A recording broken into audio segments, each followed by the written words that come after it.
बिस्मिल्लाहिर्रहमानिर्रहीम। अर्रहमान। तबीयत तेरी खराब हो रही है ना? खड़ा नहीं हुआ जाएगा ना, तो मैं बैठने को कह रहा हूँ। इधर आके बैठ, आके बैठ तो सही तू।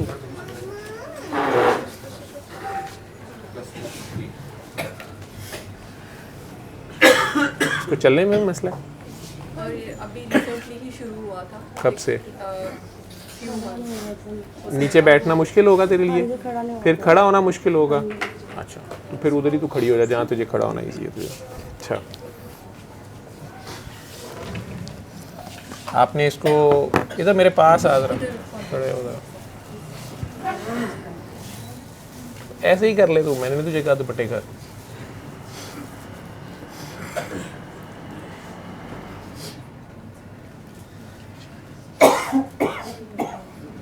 वो वाली नब्ज सिखाऊँ।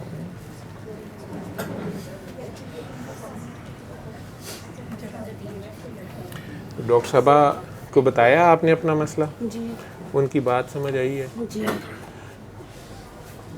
तसल्ली हुई है? या कोई बात उनको आपकी बात समझ आई है, आपको उनकी समझ आई है? अपना फ़ोन नंबर दिया आपने से? आपने उनसे राब्ते में रहना, ठीक है? मुझे बताना है या उन्हें बता दिया? बता दिए सर। मुझे तो बताने की ज़रूरत नहीं है कि बताना है सबके सामने। नहीं नहीं ना बताना, तो बता दिया ना उन्हें, ठीक है? उनसे राब्ते में रहना, ठीक है? ये ले पकड़ जाओ, थैंक यू। मौज कर।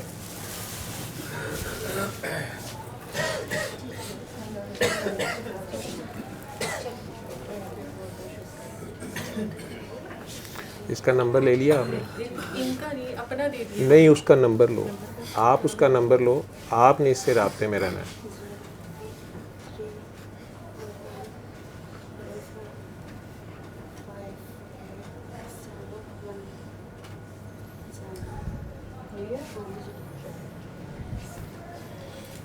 जाओ आराम से जाकर, और बाजी से राब्ते में रही। अल्लाह खैर करे। इसलिए कि हो सकता है उसके बैलेंस ही ना हो, ठीक है? आप ही राब्ते में रहना, और उसका जो प्रॉब्लम है उसको, ठीक। अच्छा, और नए लोग कौन और थे? आफिया आफिया से काफ़ी हैं। ये कहाँ से आए हैं? कदीसा के साथ आई हैं। आपको मैंने कहीं देखा हुआ है पहले? क्या नाम है? क्या बात हुई थी मेरे साथ? पहले कोविड के इशू का बात कोविड के बाद आपको वीकनेस बड़ी हो गई थी। हाँ जी, फिर आपको जिना में एडमिट थे, ब्रेन ट्यूमर सोच रहे थे वो, या एब्सेस सोच रहे थे। फिर उन्होंने कहा था कि दवाई लो, ऑपरेशन कराओ, नहीं तो मर भी सकते हो या ख़राब हो सकता है। तो अभी क्या सिचुएशन है? ऑपरेशन हुआ है? नहीं, वहाँ से हमने डिस्चार्ज लिया। अच्छा, वहाँ से डिस्चार्ज ले लिया, वो हमें कर नहीं रहे थे डिस्चार्ज, और खुद ही ले लिया था। ऑपरेशन नहीं हुआ? नहीं हमने नहीं अच्छा, करवाया। आपकी तबीयत पहले से बेहतर हो रही है? तबीयत बेहतर हो रही है इस वजह से। वो इलाज साथ जारी है और दुआ जारी है, अल्लाह खैर करे। जो हमने ट्रीटमेंट कहा था वो हमने कर लिया सूरह रहमान और अली हफ्तार में। तो अब घर 3 बार अल्लाह पानी नहीं छोड़ना, और ज़्यादा से ज़्यादा लोगों को बताओ, अपनी हालत बताओ, अपना हक और सच बोलो। कैसे मुझे कोरोना हुआ था आपको, फिर कोरोना के बाद मुझे ये कुछ होना शुरू हो गया, जो डॉक्टर्स का ख्याल है कि स्टीरॉइड्स या दूसरी दवाइयाँ बहुत ज़्यादा लगीं, उससे इन्फेक्शन ब्रेन में चली गई, और इन्फेक्शन भी इतनी खौफनाक किस्म की थी कि उसके साथ आपको जो भी होना शुरू हुआ। डिजीज की वजह से मैं थोड़ा चक्कर आया ना, वो गिरे भी आप। और CT MRI आपके पास हैं, वो आपने संभाल के रखने हैं, क्योंकि उन्हीं CT MRI के बाद अब फिर CT MRI जो आप फॉलो अप एक CT MRI कुछ 6 महीने बाद या महीने बाद आप करेंगे, उसमें देखना होगा कि ये जो आपके ट्यूमर या एब्सेस समझी जा रही थी रेशा, वो ख़त्म हो गया है कि नहीं हो गया, या कितना कम हुआ है, या खुदा न खास्ता बढ़ तो नहीं रहा। आपकी हालत तो बता रही है कि आप बेहतर है, इम्प्रूवमेंट तो ठीक है ना? इम्प्रूवमेंट हो रही है। तो इसलिए अब आप जो भी इलाज कर रहे हैं, डॉक्टरी भी, दुआ वाला भी, ठीक है। उसी के ऊपर आपको कायम आपको रहना है। अभी IV चल रहा है, वो कह रहे थे कि 3 वीक्स तक चलेगा। हाँ जी, वो जो चल रहा है, मैंने तो आपको कहा था ना कि वो चले, जी जी। लेकिन उनके साथ ये भी था ना कि आप फ़ौरन ऑपरेशन कराएं। जी सर। ये था कि नहीं था? सर उन्होंने तो यही कह दिया था ना कि ऑपरेशन करवाएं, अगर आप नहीं करवाएंगे तो मतलब डेथ भी हो सकती है, और इस Death तरह भी हो मुझे सकती डराया। है। ये तो बेड पे थे, मतलब सारा कुछ मैं ही मैनेज कर रही थी इनका। इन्हें मास्क तो मतलब मैं ही थी और बच्चे थे मेरे साथ, तो मुझे उन्होंने यही कहा था। तो मैंने फिर वो 7-8 डॉक्टर का पैनल था। अब 1 वीक ही हुआ है मुझे घर गई, तो उन्होंने कहा कि आप यहाँ ना दोबारा एडमिट हो सकती हैं, ना आप आ सकती हैं, आप जाएँ फैसलाबाद ही और वहाँ से ही करवाएं। ये पहले ये रजामंद नहीं हो रहे थे जो मुझे आपका जिन्होंने बताया था, मेरे चाचू हैं कराची में, वो यहाँ पे आप मेरी चाची भी आई थी लास्ट वीक पीयूष, तो उन्होंने मुझे कहा था कि आप बस जाओ उधर, आप कौन उनसे सी रब्ता। चाची आपकी इधर आई थी? उनकी मदर को कैंसर का है प्रॉब्लम, सनम है नाम उनका, 2 वीक्स वो रेगुलर आती रही हैं। नहीं पता। अच्छा। तो उन्होंने मुझे बताया, फिर इनको मैंने बहुत मुश्किल से वहाँ हॉस्पिटल का ये पहले नहीं कर रहे थे, कहते तू केड़े पासे पै गई फलाम। मैं कहा कदीर आपने सारी ज़िंदगी, ठीक है मैंने आपकी सारी मानी आपने, लेकिन आप ना मेरी ये बात मान लें। खैर इनके फ्रेंड भी थे वहाँ पे, वो कहते तुम गलत डिसीजन ले रही हो और ये कर रही हो। मैंने कहा बस मैंने डिसीजन ले लिया। मैंने कहा हालांकि मुझे जितनी इनकी ज़रूरत है आप लोगों को नहीं है ना, मैंने कहा बस मैंने अब नहीं करवाना ऑपरेट। अच्छा वो डॉक्टर काफ़ी उन्होंने मेरे साथ मतलब उन्होंने कहा क्या, मैंने कहा आप मुझे कर देना, कहते अब जाओ फैसलाबाद ही। तो मैं इनको डिस्चार्ज लिया, मैंने अपने ख़ानदान में नहीं जाके किसी को बताया, मैंने सबको यही बोला हमें डॉक्टर ने ये कहा है 1 वीक जाओ घर जाके IV करवाओ, और ना हमें 1 वीक के बाद दोबारा MRI करेंगे और हम बताएंगे। आज भी मैं घर ये कह के हम डॉक्टर के पास जा रहे हैं और चेकअप के लिए जा रहे हैं, ये नहीं मैं बताती आई। तो लेकिन अल्लाह का शुक्र है इन्होंने मेरी बात मानी सारी।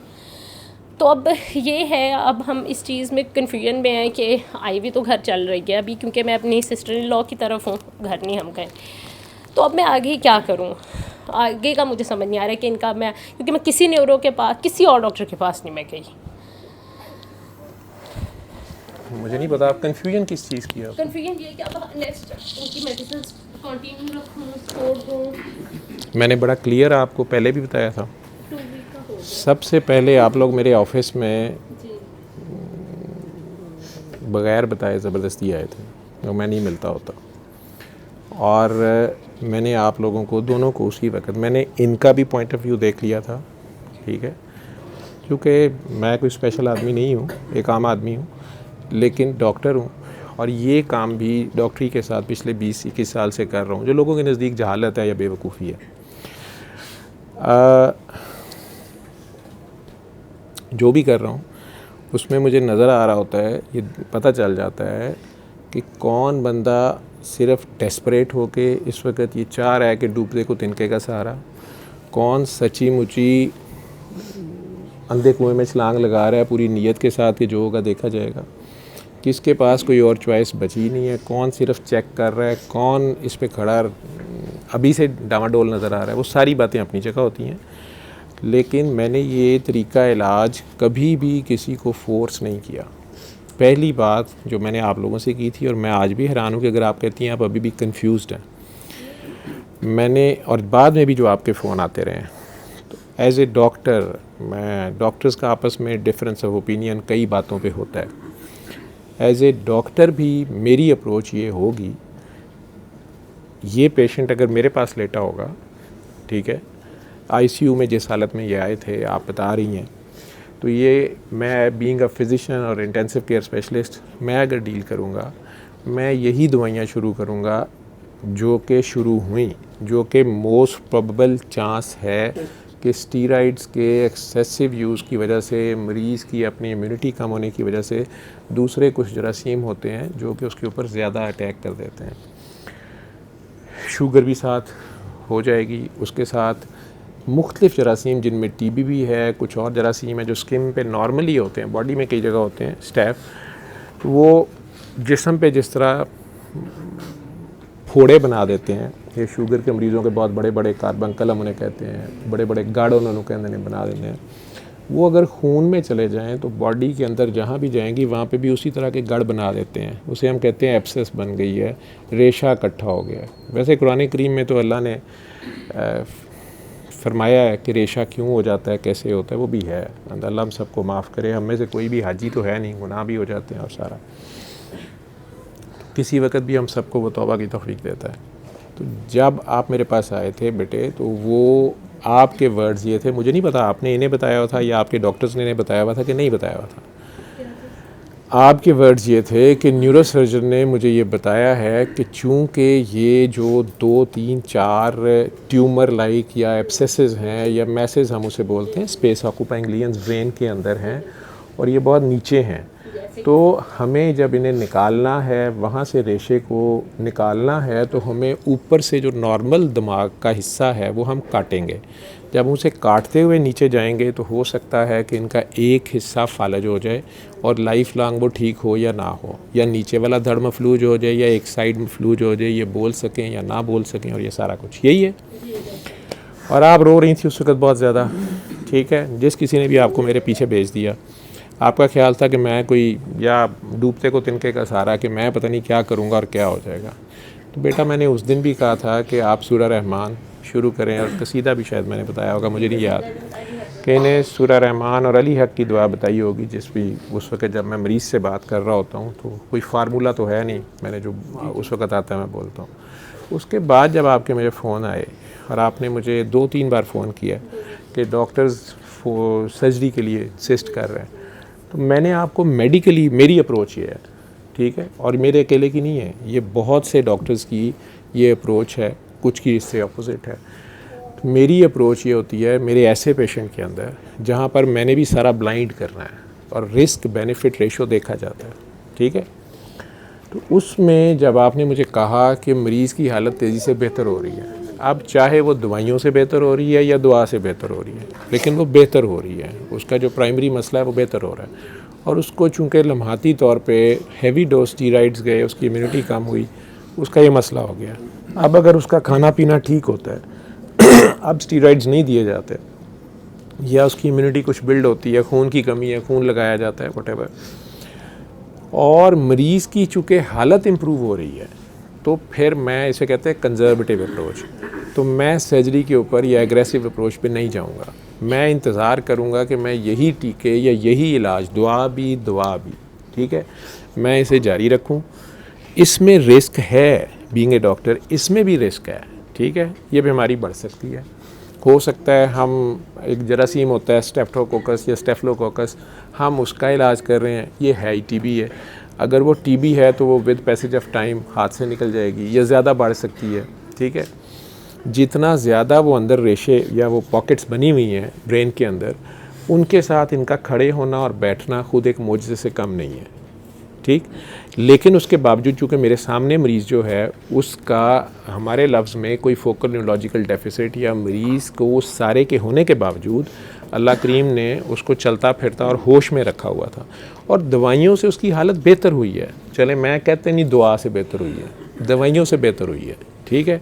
तो मैं उन दवाइयों को ही कंटिन्यू करूँगा एक ख़ास टाइम तक, ठीक है, और फिर उसका सीटी स्कैन दोबारा करके या एमआरआई दोबारा करके देखूँगा कि वो जो रेशा अंदर था वो ख़त्म हो गया कि नहीं। मैं नहीं क्रेडिट लेता कि वो सूरह रहमान से खुश्क होगा या वो दुआ से खुश्क हुआ, नहीं, वो हज़रत गोरा अलैहिस्सलाम जो हैं उनके माशाल्लाह उनका जो कुरान है एलोपैथी उससे ठीक हो गया, ठीक है, उनके पैगंबरों से उस खुदा ने ठीक कर लिया, तो मुझे कोई मसला नहीं है, ठीक है। जो भी उसको, हर एक का अपना अपना बुत है, अपना अपना खुदा है, तो मुझे उसमें मसला नहीं है। मेरा कंसर्न किसी भी मरीज़ के ऊपर ये होता है कि अल्लाह उसे शिफा दे दे, उसकी तकलीफ़ ठीक हो जाए। इवन मैं जब सर्जरी, हार्ट सर्जरी भी करवाता था या उस सर्जरी के पहले 24 घंटे मैं डील करता था, मेरी या किसी भी डॉक्टर की इंटेंशन ये नहीं होती कि उस मरीज़ की तकलीफ़ बढ़े। हमारी इंटेंशन तो ये होती है कि इसकी किसी ना किसी तरह तकलीफ़ कम हो। जो हार्ट सर्जरी या ब्रेन सर्जरी या कोई भी सर्जरी है, उसमें भी जो नए से नए तरीके आ रहे हैं, जैसे अब लेप्रोस्कोपिक सर्जरीज आ गई हैं, तो पहले इतना बड़ा चीरा देते थे मरीज़ को, ठीक है, अब इतने इतने छोटे 2-3 टाँके, क्योंकि डॉक्टर्स यही सोचते हैं ना कि इसकी तकलीफ़ कम से कम हो, इसका डैमेज कम से कम हो, और इसकी जो भी मसला इसका है, जिस वजह से भी है, इसका अपना किया धरा है, ये एक्सीडेंट हो गया या डॉक्टरों का किया धरा है, डॉक्टरों ने दवाइयाँ गलत दे दी हैं, सही दे दी, उस वक्त उन्होंने जान बचाने की कोशिश की, तो उसको जितने कम नुकसान में ठीक किया जाए। चीज़ बेहतर हो रहा है उन दवाइयों से, तो आप उनको 3 हफ्ते नहीं 6 हफ्ते टोटल देंगे, ठीक है, और आप एक सीटी स्कैन इस मरीज़ का वो बिल्कुल ठीक रहता है जब उन्हें कोई अलामात नहीं आ रही, अगर बुखार होना ठीक हो गया है, अगर उनको कोई चक्कर नहीं आ रहे, अब जो गिर रहे थे ये वो नहीं हो रहे, इनको कोई फिट्स नहीं खुदा न खास्ता पड़ रहे अब, या इनको नज़र में कोई मसला नहीं आ रहा, इनको ज़ुबान बोलने में, हाथ पैर चलाने में मसला नहीं आ रहा, मरीज़ पहले से दिन ब दिन बेहतर हो रहा है। जैसे मैंने कहा, आप कह रही हैं कि हफ़्ता 10 दिन पहले की बात है जब आप मेरे से मिल के गए हैं, मुझे लगता है शायद 2 हफ़्ते की बात है, लेकिन फिर भी मैंने नहीं पहचाना क्योंकि उस दिन के मुकाबले में आज इस शख्स की चेहरा माशाल्लाह या कुछ वो फ़र्क है। उस दिन ये काफ़ी बुरी हालत में थे, अभी भी इनके हाथ पे शायद ब्रेनले का जो लगा होगा, हाथ उनका लाल है, मुझे पता है इसकी वजह से बुखार हो सकता है और मरीज़ डर जाएगा कि ये शायद यहाँ से बुखार हो रहा है, ठीक है। वो सारा कुछ जो हम दवाइयाँ दे रहे हैं, जो कुछ हम कर रहे हैं, उससे चंद जरासीम हिट होंगे और जो दूसरे जरासीम हैं वो ओवरग्रो कर जाएंगे। इस जिस्म के अंदर इस तरह की हज़ारों जरासीम हैं जो एक दूसरे को पकड़ के रखते हैं, वो एक दूसरे के लिए पुलिस होते हैं, ठीक है। वो सारे आपस में मिल बैठ के रह रहे होते हैं, मुंह में भी, ठीक है, खुराक की नाली में, पेट में, पेशाब की नालियों में, हाथ पे, स्किन पे, हर जगह पे, इवन हमारे सर की यहाँ पे। जब उनका बैलेंस ख़राब होता है तो एक अगर बेचारे कम हो जाते हैं तो दूसरे चौड़े हो जाते हैं, बल्कि कमीने जो हैं वो ज़्यादा चौधरी बन जाते हैं, ठीक है। जो बड़े मर जान, ठीक है, जो हन्ने हन्ने चौधर आ जाती, जो साढ़े आजकल मुल्क से ज़्यादातर हाल है कि वो जब चेक एंड बैलेंस वाले, जिनका कोई, इन सारों के अपने अपने नुकसान और फ़ायदे हैं, उसके बावजूद कुदरत ने हमारे अंदर रखा है और इनके कुछ फ़ायदे हमें हैं, ठीक है। वो सारी की सारी लाइफ जब हमारे अंदर होती है तो हम जब एंटी लाइफ दवाई, एंटीबायोटिक, एंटी लाइफ दवाई खाते हैं किसी जरासीम को मारने के लिए, एक को, लेकिन वो नहीं ध्यान करती, वो बहुत से मार देती है, ठीक है। ऊपर से स्टीरॉइड जो है वो हमारी अपनी फ़ौज से भी, यूँ समझ लो कि हमारी फ़ौज अंदर होती है जो वाइट सेल्स हैं या दूसरे जिन्होंने जरासीमों से फ़ाइट करनी होती है, जो उस दहशतगर्द को पकड़ने के लिए बेचारे निकलते हैं जरासीम मारने के लिए, जो तादाद से ज़्यादा हो गया है, तो स्टीरॉइड उससे बंदूक और असला ही ले लेता है, ठीक है। अब वो बेचारी अपनी फ़ौज भी मार खाती है, ठीक है, तादाद में चाहे ज़्यादा हो लेकिन वो मार खाती है, उनको असला नहीं होता, ठीक है। या उसका असला, उनको बंदूक दी है लेकिन आगे से चोंच तोड़ के दे दी है, तीर दिया है तो उसका चोंच टूटा हुआ है, गोली दी है तो उसके अंदर बारूद नहीं है, तो स्टीरॉइड ये काम कर देता है। ऐसे समझ लो, एक हल्की मिकदार में चाहिए भी होता है ऐसी हालत में, और ज़्यादा मिकदार हो जाए तो उल्टा नुकसान कर देता है। सारी बातें अपनी जगह हैं। अब जो आपकी बात का फाइनल जवाब जो मैं देने लगा हूँ कि आप फिर यहाँ पे बगैर बताए आए हो, ठीक है, और आप अपनी पागलपन में, जुनून में इतना बड़ा रिस्क ले रही हो और ज़बरदस्ती अपने खामद को यहाँ ला रहे हो, तुम्हारा खामद 100% इस पर कन्विंस नहीं है, ठीक है। और यही असल बात है कि जिसका इलाज हो रहा है, क्या वो खुद कन्विंस्ड है कि नहीं है, ये उसके लिए ज़्यादा ज़रूरी है, ठीक। और उसके अंदर अगर खौफ है, क्योंकि शैतान का हथियार खौफ है, ठीक। शैतान और नफ्स हमें या खौफ में फंसाते हैं या मज़े में फंसाते हैं, लालच में फंसाते हैं, ठीक है। ये उनका पुराना काम है। और एलोपैथिक भी ज़्यादातर लोग मरीज़ को डरा के ही काम करते हैं, ये भी हमारा भी प्रैक्टिस है, ठीक है। शैतान का भी यही तरीक़ाकार है। लेकिन ऑनेस्टी से जो डॉक्टर्स ओपिनियन देते हैं वो ऐसे भी हैं बड़े अच्छे, जो अपने इल्म के, उनका जितना इल्म है, उनका जितनी सोच है, उन्होंने उस पर बात करनी है, उनका जितना तजर्बा है उन्होंने उस पर बात करनी है। आप एक्स्ट्रा रिस्क अगर लेते हैं, जैसे बहुत से लोगों को डॉक्टर्स कहते हैं कि जी आपके पित्ते में पथरियाँ हैं, आप निकलवा लें, लोग 10-10 साल नहीं निकलवाते। डॉक्टर्स उन्हें बताते हैं ये किसी वक्त फट भी सकती है, फंस सकती है, मज़ीद एमरजेंसी कर सकती है, लोग नहीं निकलवाते कि यार जो होएगी देखी जाएगी, कई उसी वक्त निकलवा लेते हैं। हर एक की अपनी अपनी अप्रोच है। गुर्दे में पथरी है, मसला होता है, और भी कई चीज़ें होती हैं। लेकिन बहरहाल जहाँ तक इस तरीका इलाज की बात है, ये आपने सूरह रहमान सुनवा दी उन्हें, ठीक है, एक दिन छोड़ के अब फिर 7 दिन सुनवा दें, ठीक है। और जो टीके हैं वो आपने वहाँ पे भी, अगर कोई बहुत अच्छा, ये ना हो कि मेरे पे पहले ही इल्ज़ाम है कि डॉक्टर साहब अपनी प्रैक्टिस चलाने नहीं कर रहे हैं, तो मैं नहीं कहता, मेरा ये सारे दिन का खेल है, लेकिन मैं अपने क्लिनिक पे ऐसे पेशेंट्स को नहीं देखता। आप वहीं फैसलाबाद में, कि वहाँ भी अच्छे फिजिशियंस हैं, वहाँ किसी को, क्योंकि कोई भी फिजिशियन जो है वो ये रिस्की डिसीजन है थोड़ा सा, वो या न्यूरो सर्जन वहाँ पे अगर होगा, पहले तो तारिक सलाउद्दीन साहब तो पहले इधर आ गए हैं, बहुत पहले की बात है, मेरे दौर की बात है जब हम वहाँ थे, तो कोई भी होंगे अच्छे, वहाँ भी यूनिट होगा। वो जब पुराना सीटी देखेंगे और 3 हफ्ते या 6 हफ्ते की एंटीबायोटिक्स का इलाज देखेंगे तो वो सीटी एक नया करेंगे।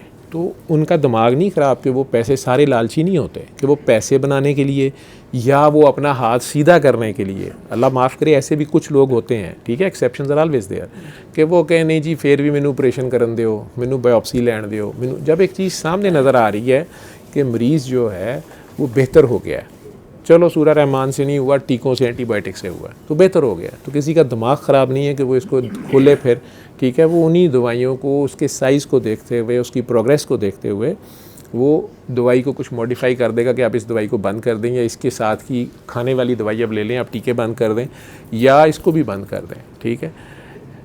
ये इसकी पॉलिसी होगी, इसमें कोई कन्फ्यूजन वाली कोई चक्कर नहीं है, ना कोई लंबी चौड़ी बात है, ठीक है ना। नहीं, ये मैंने आपको जब कल परसों आपका फ़ोन आया तो मैंने तब भी क्लियर किया आपको, जब आपने कहा कि आपको डॉक्टर्स कह रहे हैं कि या फिर छुट्टी लें या ऑपरेशन करने दें हमें, मैंने आपसे एक ही सवाल पूछा था कि इतने दिन गुजरने के बाद आपका मरीज़ बेहतर हुआ है या ख़राब हुआ है। आपने कहा जी वो तो खुद चलना फिरना शुरू हो गए हैं, सारा ठीक है, बुखार तो। मैंने कहा अगर बेहतर हो गया तो ठीक है, उन डॉक्टर साहिबान को ये कहने की कोशिश करें कि डॉक्टर साहब ये बेहतर हो रहे हैं तो अगर हम दवाइयाँ ही क्यों ना यूज़ करें।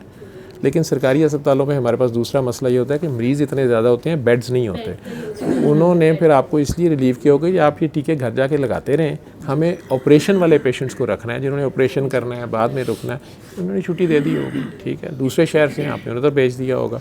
अब ये मेरा ये क्लेम ही नहीं है कि उन दवाइयों में अचानक शिफा सूरह रहमान ने डाल दिया या अल्लाह ने डाल दिया, मैं खुद नहीं मानता इन चीज़ों को, मैं तो एक ड्रामा बनाया हुआ है, ठीक है। मैं अपनी रोटी चलानी है, कारोबार, पीरी फकीरी है, देखो ना ये किसको हीरो बन के बीच में बैठना बड़ा मज़ा आता है इसमें, ठीक है। मैनू पुछदा कोई नहीं सी ना गल मेरी कोई सुनदा सी, हुण एवें ही असी वो चूहे हैं जिन्हें पूरा जंगल पिछे लाया असी, ठीक है। कोई चीता ऐसा है नहीं जो लोगों को दसे कि यार कल भंग पी के मैनू भी नाल लैके फिरदा रहा, ठीक है। दौर ही ऐसा, ये कौम मानती फ्रॉड को है, जिदा दा लग जाए तो मैं क्यों ना लावां, ठीक है। आप लोगों की जो सिचुएशन है ना, मुझे एक चेहरा बीच में ऐसा नज़र आ गया 2 साल बाद, पता नहीं, हक पर सच बोलना बहुत मुश्किल होता है और खुल के गवाही रब की देना और अपनी गलतियों को मानना, या कहाँ कहाँ बंदा थिड़का और कहीं नहीं थिड़का। जहाँ आप अभी शुरू हुए हैं, आज से 2.5-3 साल पहले, 2-2.5 साल पहले एक साहब को कमर दर्द थी, उनकी भी बेगम ज़बरदस्ती मेरे पास ले आई, वो नहीं आना चाहते थे, ठीक है। मैंने जो भी उस वक्त उनके पास एक्सरे सीटी थे उसे देखा, मैंने कहा कि पता नहीं, मैंने शायद कहा कि कुछ नहीं है, खैर है, छोड़ दें। वो 1 साल अड़े रहे कि उन्हें कुछ है। लोगों ने 2.5 लाख रुपया, पता नहीं 15-15 हज़ार रुपये की सेशन, पता नहीं केड़ियाँ ट्रीटमेंटां दे कमर दर्दां कर देते। वो मेरे से गायब हो गए उसके बाद, क्योंकि मैं तो जाहिल डॉक्टर था, सूरह रहमान से इलाज करता था। फिर किसी ने स्टीराइड्स दे दिए, फिर उन्हें रेशा पड़ गया कमर में, फिर उनके मोरे गल गए। अब आज वो फिर 3 साल बाद इधर बैठे हुए हैं। अब वो बोल सकते हैं कि नहीं, मुझे नहीं पता क्या हाल है क्या नहीं, लेकिन मैं चाहूँगा कि आप लोगों का शायद भला हो जाए अगर वो बंदा हक और सच बोले कि अल्लाह का रास्ता कितना मुश्किल है, इस पर खड़ा रहना, इस पर चलना बड़ा औखा भी है। नहीं, ये हुआ था कि इनके भी जो डॉक्टर्स इनको इलाज कर रहे थे, ज़ाहिर बात है इन्हें कमर दर्द थी, ठीक है, और उसके MRI बाहर भी हुए, यहाँ भी हुए, CTs हुए, मसल्स की दर्द ही उसको बनाया जा रहा था, और वो है भी थी या किसी भी वजह से थी, कोई रीज़न नहीं निकल रही थी।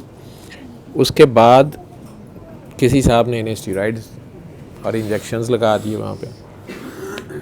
वहाँ पे रेशा पड़ गया, ठीक है, रेशा पड़ गया। और अब जब मेरे पास ये आए तो मैंने एक दवाई, इन्हें TB की दवाई शुरू की कि ये आप शुरू करें, और दूसरी ये कि इसके साथ आपने दुआ मैंने दोबारा बताई, और तीसरा ये कहा कि इसको सुई से निकालना ज़रूरी है, ये बहुत ज़्यादा है अब अंदर रेशा, जो पहले था ही नहीं। साल पहले, 1.5 साल पहले जब ये मेरे पास आए थे MRI CT लेके, अब जो कुछ है, और अब जिस अल्लाह के बंदे ने ये कर मारा है आपको, वो KKT पता नहीं क्या करवा के आए थे आप, तो ये इसमें से ये रेशा निकालना ज़रूरी है, ये दवाइयों से नहीं खुश्क होगा, ये इतना ज़्यादा है, और मोरे इनके गल गए हुए थे। दूसरा मुझे डर था कि ये मोरे जो हैं एकदम, ये मोरा बैठ गया तो इनका निचला धड़ जो है वो मफलूज हो जाएगा सारी ज़िंदगी के लिए, खुदा न खास्ता। तो मैंने इन्हें स्पाइनल सर्जन के पास भी भेजा। अब हमारे मुल्क में भी यही होता है कि ज़्यादातर लोग समझदार हैं। उन्होंने इन्हें समझाया कि वो डॉक्टर तो पागल है कोई, ठीक है, टीबी की दवाई जो है उसमें विटामिन भी ज़रूरी नहीं दिया। अब मैंने इन्हें मल्टीविटामिन की जो गोली दी हुई थी उसमें वो विटामिन B6 जो चाहिए होता है वो था, जितनी मिकदार में था, वो एक ख़ास नाम से ही देना चाहते थे। तो इन्हें समझ आई कि डॉक्टर साहब ने तो दवाइयाँ का नहीं पता। अब उन्होंने अपनी दवाइयाँ शुरू कर दी, ठीक है, लेकिन जो करने काम मैंने भेजा था कि इनकी कमर के 2-3 मोरे बिल्कुल बड़े ख़तरनाक जगह से बिल्कुल गल गए हैं, तो ये ना हो कि इनकी कमर बैठ जाए वहाँ से, तो इनको या तो एक तो सारा रेशा निकाले वहाँ से, सर्जिकली इसको डील कर, वो उन्होंने कोई नहीं किया क्योंकि वो बड़ा मुश्किल काम था, रिस्की काम भी था। इन्होंने 2 महीने मुझे फिर छोड़ दिया। मैं देखूँ मरीज़ पता नहीं किधर चला गया। मैंने प्लान सारा लिखा होता है कि आपने इतनी देर बाद ये टेस्ट कराने हैं, वज़न कराना है, ये दवाई काम भी कर रही है नहीं कर रही, तो हम आगे चलें। तो ये 3-4 महीने के बाद आला तालीम याफ्ता होके फिर वापस मेरे पास आए। अब आए तो पहले से ज़्यादा चीखे मार रहे थे। इसका भी मजबूरी थी, इसकी दर्द ठीक नहीं होती थी, ठीक है। कई बार बंदे की अपनी दुआ मांगी होती, कई बार दूजे भी नहीं छड्डन डे होंगे ना। इंसान भी आपस में बड़े ज़ालिम हैं, छोड़ते नहीं ना, कोई बंदा काबू आ जाए तो, ठीक है। अब दोबारा मैंने इन्हें मिन्नत तरला करके, एक और साहब थे CT स्कैन MRI वाले, मैंने उन्हें उनके पास भेजा कि आप नीडल से ही निकाल दें, ये जब तक नहीं निकलेगा ये बहुत मसला है। बहरहाल उन्होंने भी आगे से इन्हें 2-3 अपने MRI CT करके कि डॉक्टर साहब तो सही नज़र ही नहीं आया, पहले मैनू वो पैसे उन्हें बना ले, वो बाद सूई वाला काम उन्होंने किया कि ये लोड़ नहीं।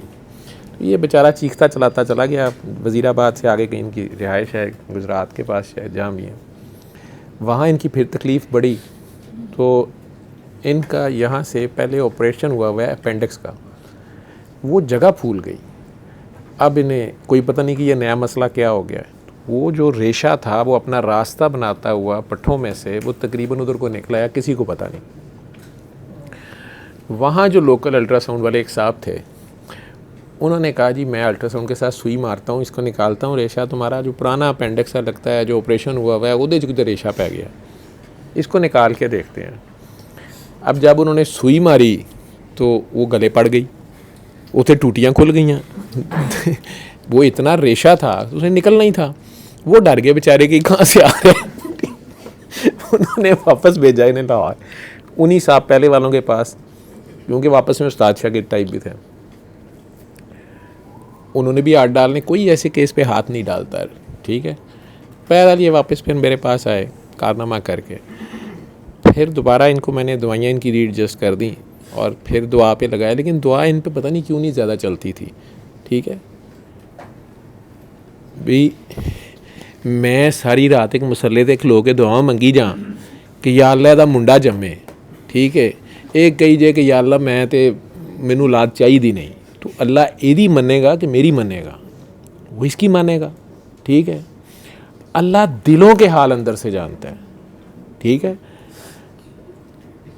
सरकारे दो आलम तो सारी दुनिया के लिए अल्लाह वो कहते थे कि सारे को माफ़ करे, तो रहमान है। वो कहते थे कि आपकी दुआ अपनी जगह, लेकिन इनके दिलों का हाल मैं जानता हूँ, ठीक है। मैंने जब जिसको कब क्या करना है वो मैं कर लूँगा, आप बस इन्हें वार्निंग भी दे दो और खुशखबरियाँ भी सुना दो, ठीक है। फिर ये किधर खड़े होते हैं वो मैं देख लूँगा, ठीक है।